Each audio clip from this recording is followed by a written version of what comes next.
Okay, hey everyone. Welcome to the second episode of Marketplace Talks. I'm Juan, I'm the Chief Revenue Officer at WeTransact, and today we are kicking off something special. I've got Dick here with me, which is our co-CEO, and all-around cloud marketplaces guru. So how is it going, Dick? Yeah, all is well, man. Really happy to be here, and I think there is a lot to chat about when it comes to cloud marketplaces. So let's dive straight in, man. Yeah, let's go there. So, all right, before we get to dive deep into cloud marketplace, let's do some quick intros. So, who is Dick, and what do you do here at WeTransact? Yeah, so currently I'm the co-CEO together with our co-founder Johan, as you know, of this company WeTransact. I have I spent a large chunk of my career in Microsoft. Started back in 2011, and at some point in time, I ended up on the partner side of the house, and this was the time where marketplaces were becoming like more and more important. And back in 2015 or so, I did the first onboarding in Marketplace, and this was interesting, right? Because it was like a lot of Excel sheets, sending them back and forward with this particular partner. Fast forward to 2020, that system of getting publishers listed on the Marketplace had evolved in a good way, right? Partner Center had become like a more evolved tool. We continued to onboard more and more partners into this marketplace using that evolved system called Partner Center. And I think over the years, like from 2020 to 2023, I onboarded like maybe, I don't know, anywhere between 50 and 100 partners into the marketplace with particular ups and downs, so to say, right? So that is a little bit of my background in Microsoft. But during that those onboardings for all those partners, Joanne and I felt like, oh gosh, this is taking more time than it should, right? We could definitely make this onboarding time like way shorter and actually make those publishers list their solutions on the marketplace in a much faster way. With that idea in mind, Johan started WeTransact back in March 2023. We basically did what we said we would do, right? We would make things quicker. You joined later on, right? And maybe you can speak a little bit about that. And even later on, I decided to also leave Microsoft and join WeTransact. So maybe you can speak a little bit about your background in Microsoft and how it came to be that you joined WeTransact. Yes, thank you, Dick. So for those who don't know me, I am Juan. Like before I joined WeTransact, I used to be like first being a sales manager or sales executive back then at Microsoft when I joined. And then after that, moved to a partner development manager. You may be familiar with this role if you maybe got one at Microsoft. Back then, Microsoft Marketplace was starting, and we were then putting contact me type of listings in the marketplace. Rapidly that changed, and then that time I moved to engineering when I was in the Fast Track for Azure department, where we were helping like software companies to migrate to Azure or to like do modernization scenarios in the Azure Cloud Platform. And then, as I'm a person who cannot be more than 2 years doing the same thing, then I moved to another department named Fast Track for ISVs and Startups. That is where I met you, Dick, and also where I met again Joan. I met Joan like 5 years ago when I was a partner development manager. Then we left, me for engineering, and then he continued in another position, I remember, in Dublin. But then we met again in Fast Track for ISVs. And actually there is where you, Dick, and Joan were driving like this massive project to help software companies adopt marketplace through Microsoft at a scale. So, and then of course, like that was pretty fun. And I guess it was the beginning, the seed that brought us here, right? So Very true. Yes, my background in SaaS or in software as a service is this one. So yeah, in between the two of us, we spend a lot of time helping companies get on cloud marketplaces. My last year and a half at Microsoft was with Dick and Joanna about this. And actually, this is what this WeTransact all about, right? Absolutely. Yeah, that's what it's all about. And maybe you can speak a little bit more about like at the time when you joined WeTransact, right? And what you did during those days. Well, speak a little bit about the WeTransact story. Yes. So talking about WeTransact, and if we talk a bit more about how it came to be, I mean, like WeTransact started in March 2023, and like in no time we grow big on the Microsoft Marketplace, and it's very interesting how this happened because like at the very beginning was Joan who left Microsoft and then launched this by himself, and rapidly like 2 months after I joined, like and in May I was already like joining WeTransact May June. And during that time, like there was an incentive that if we were publishing two apps, Microsoft was giving us 20K. So we decided 10K per app. So we decided to do that. And with this first money, we end up like launching a marketing campaign and then also like inviting other companies and startups to actually launch their applications on the marketplace because there was an incentive using our tool. Back then, our tool was only about publishing, and that's it. And you might remember as we were from time to time in touch. So, and then in August, we hired the first two people that today become head of marketing, which is Julia, and head of growth, which is Joao. And in October, we opened Canada, like our first HQ outside of Europe. So just for the record, like WeTransact is a French company where also has offices in Lisbon. And also like then in December, we opened the Delaware division in the US. In January, we went rapidly to APAC. And during all of this period, we end up like almost every month and a half hiring people. We are completely bootstrap company. We are not venture backed. And then like in no time, like literally like last June, our first financial year, we closed with a community of more than 250 customers, sharing insights and enriching like our customer base. And also like our tool evolved completely from being only publishing focused to become like also a go-to-market marketing tool, helping like software companies to list in 2 hours on the marketplace, and in the day after be already selling to more than 50,000 resellers that are in our community through the distribution channel. So it's pretty impressive, I'll say. What do you think? Yeah, well, absolutely. And I've only been part of like a small chunk of that, but like only since beginning of this calendar year. But yeah, it's really cool to see how it evolved and how quickly it is still growing.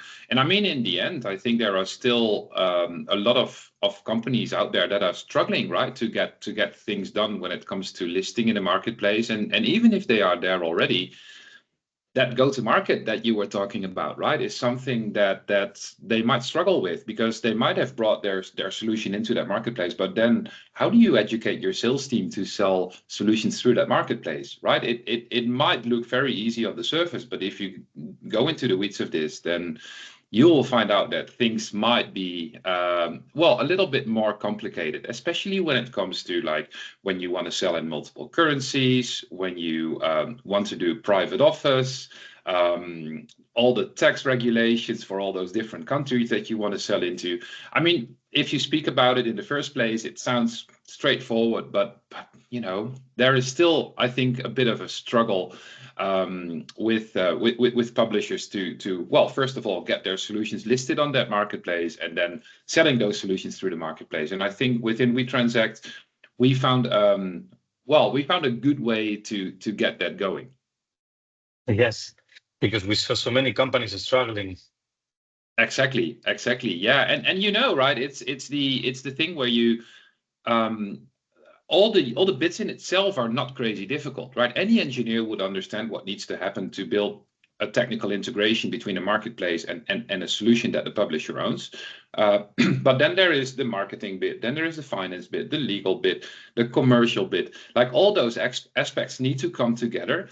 And I think that orchestration complicates this whole thing, right? And I think we see that over and over again with publishers that we interact with. They all tell us like, oh yeah, from a marketing point of view, we understand that there need to be descriptions and logos and well, all those things you need to make your solution look shiny on that marketplace. But orchestrating the whole scenario with, again, technical aspects, commercial aspects, etc., is slowing this listing process down big time. And again, that is where WeTransact comes in, to enable that for our customers, being the publishers in this case. Yes, because like at the end, what I see a lot is something. So the marketplace is a sales opportunity, is a business revenue opportunity. But the first step in the journey is a technical implementation, right? So it requires a technical connection with the marketplace, which gives the opportunity, like it sends the opportunity to the tech team.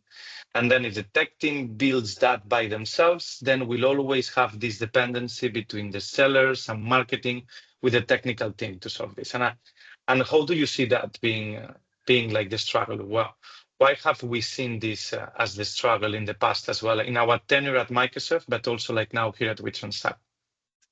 Well, your question is like, why do we see that struggle?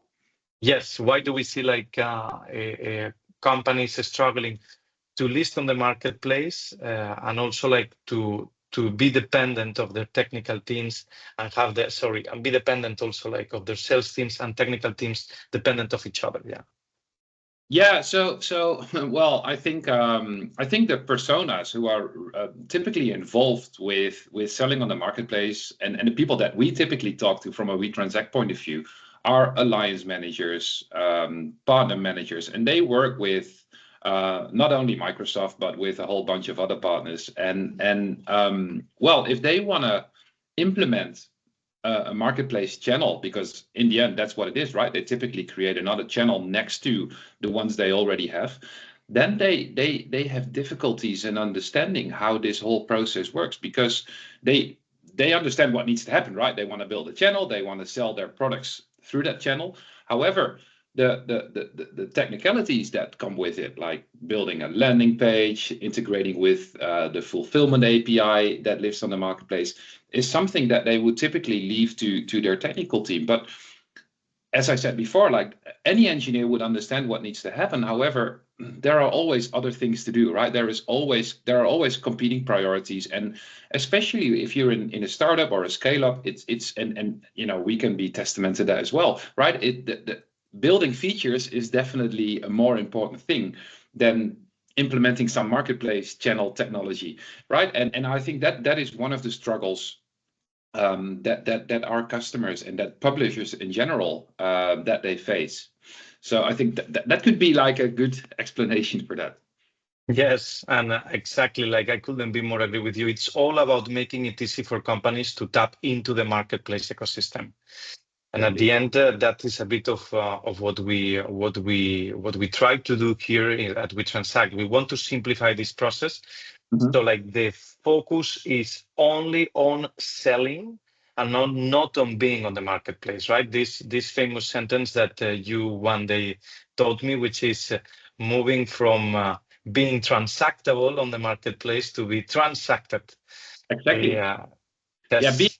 Having something listed on the marketplace in itself, right, should never be the end goal.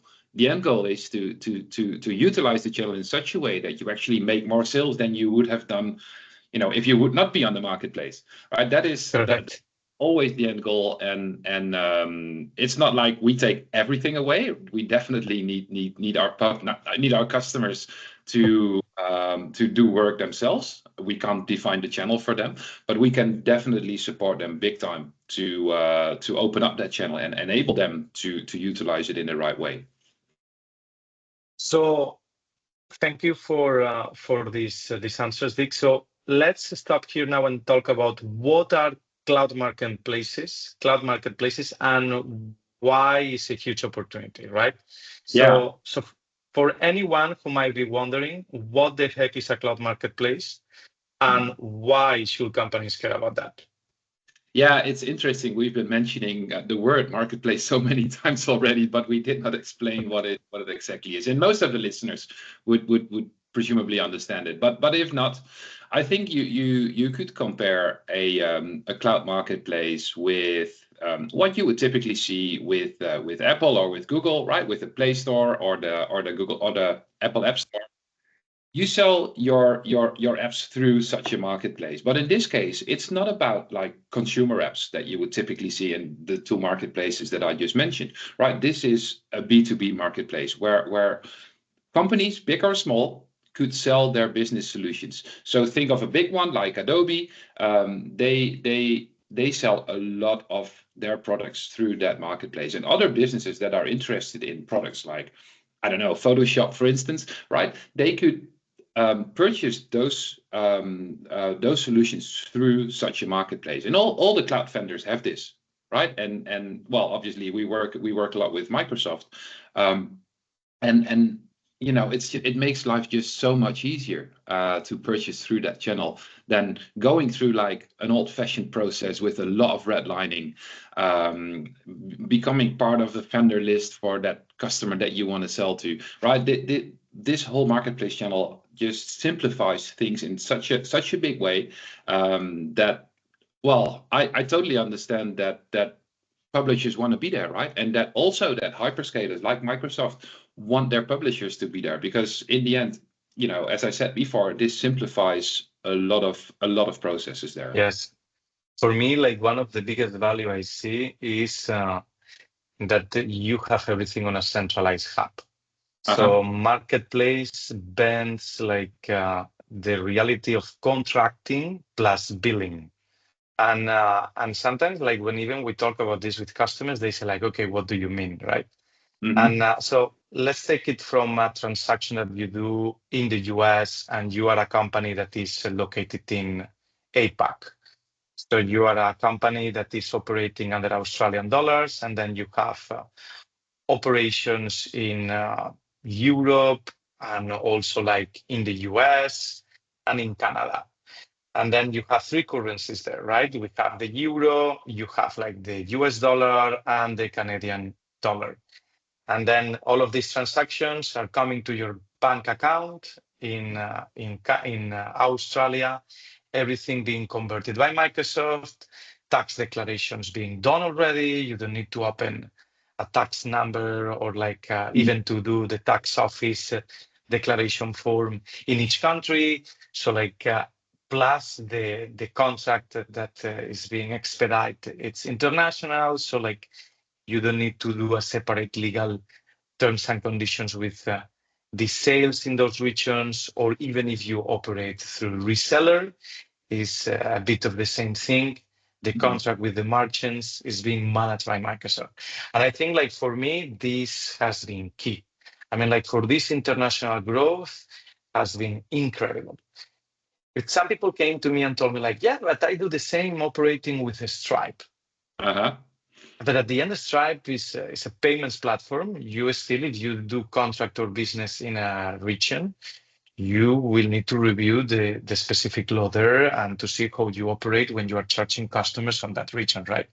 So what I like about Microsoft is you don't need to do that. So Microsoft has 141 countries that the marketplace is available. And in 59, if I'm not mistaken, Microsoft manages the taxes. So for us at WeTransact, we operate in these 59 countries because we don't need to collect the taxes. We don't need to declare them in those countries. And I think like for me, as I also manage part of finance here at WeTransact, I think it's super powerful. Yeah, it totally is. It totally is. Yeah. Well, what I would want to ask you, and maybe want to get your opinion on, is like, we talked about a lot of benefits here, right? And we all see like why this marketplace channel is such a big thing. But in your opinion, is it all sunshine and rainbows? Is it like is it all fantastic, or are there definitely some more hurdles here and there, challenges that we face ourselves, like challenges that our publishers face? What do you think? So it's definitely not a red carpet. I think like we still need to do a lot of work. So I see marketplaces as a blue ocean. And blue ocean, I don't know if this is something like it was everywhere the same terminology. Like a red ocean is like where competition is everywhere, and the market is almost divided between the competitors. And a blue ocean is where competition is starting to come there, right? And at the moment, it's a bit of like a green field in terms of you doing business there, but you Mhm. still need to put the effort. And the other day I was speaking with Solgari CEO, and we were talking about I was talking with Edward about like how will you define the success we are having on the marketplace, both of us? And then he said like, one, working a lot and taking this opportunity to the best. And it's true because I think what is key here is dedicating time to build a reseller channel, for example. Mhm. Microsoft Marketplace has 90,000 resellers, and now with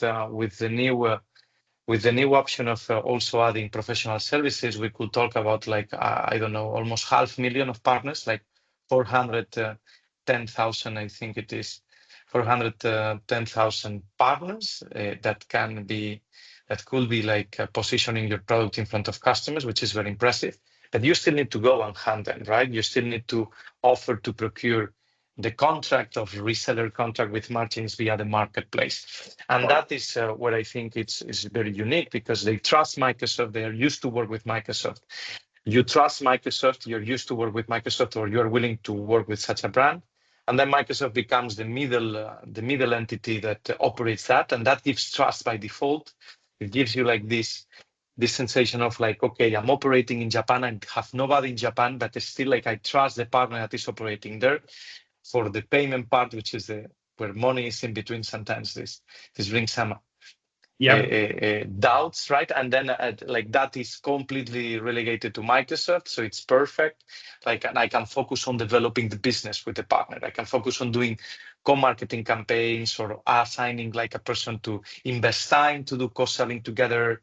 And same when you are going to do co-sell with Microsoft because you are targeting enterprise accounts, right? Yep. Marketplace, many people comes because of that, because like they see these enterprise customers or pre-negotiated budgets that these enterprise customers sign with Microsoft, and they have available to spend on cloud marketplace solutions, and you're willing to sell there, but you still need to do this effort of like investing time with Microsoft and to actually do it in the way they understand you and create a clear communication with them, and not only going there to pitch about your product, right? It's just about thinking on win-win situation and explaining them how are you targeting this account and why it's relevant for them to support you on the cost side, right? Because they get a bonus or because they do decrement that commitment of the customer. So it's not definitely a red carpet. You really need to put time into that. You need to you need to embrace the opportunity, let's say. Yeah, yeah. Well said. Well said. Yeah. All right. So I think you alluded a little bit about the future already, and obviously I'm interested in the professional services being transactable as you mentioned, and I think that is one of the things that we see when it comes to roadmap for the product, right? To enable that in our product as well. So from a technical point of view, there will always be new features that Microsoft will come up with, not only from a technical point of view, but also from a business point of view, and we will follow that on our end, right? We want to make sure that we get those features built into our platform as well, and this is a very concrete one.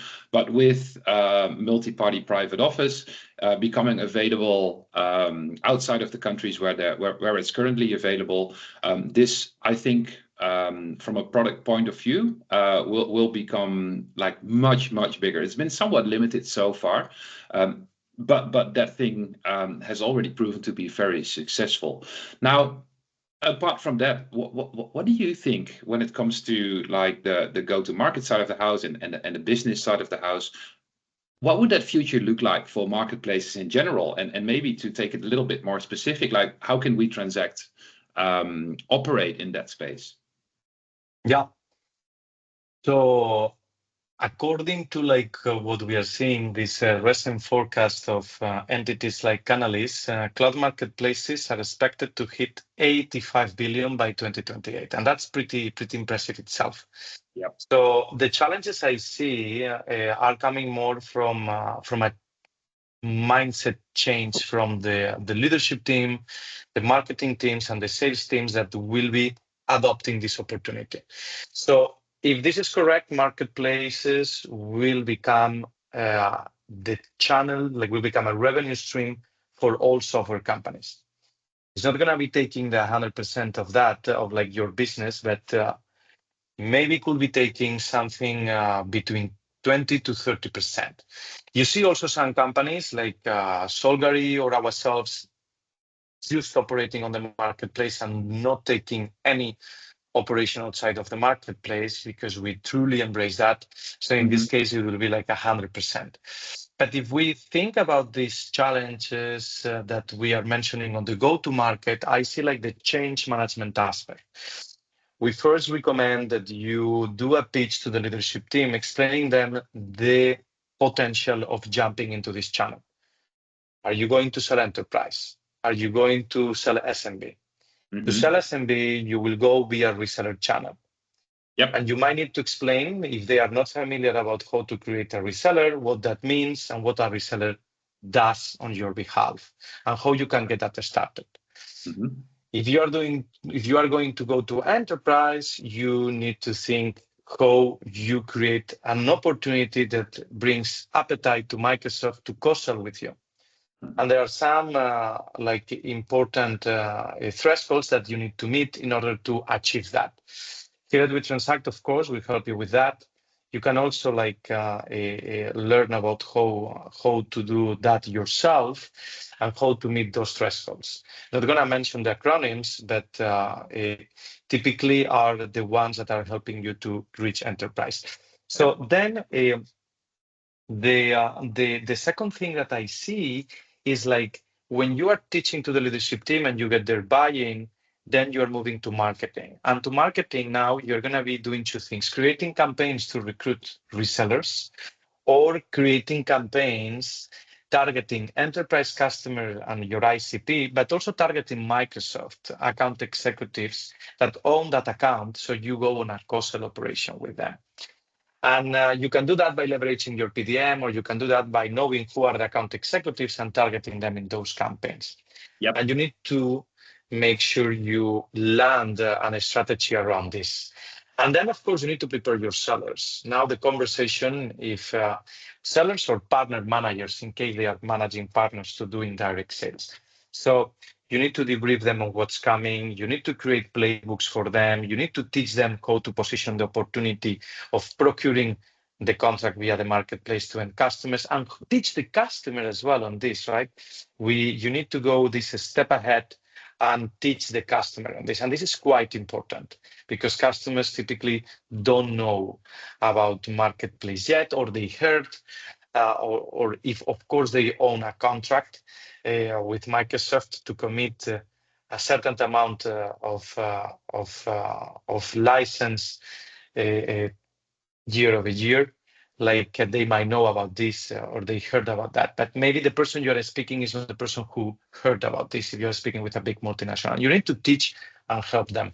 And this is what I see are the main focus when companies are coming to the marketplace, and what are the challenges when trying to develop a go-to-market.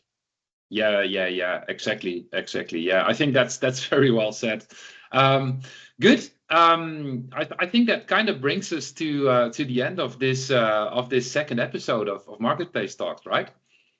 Yes, I think so. I think that's a wrap. and of our second episode here at Marketplace Talks.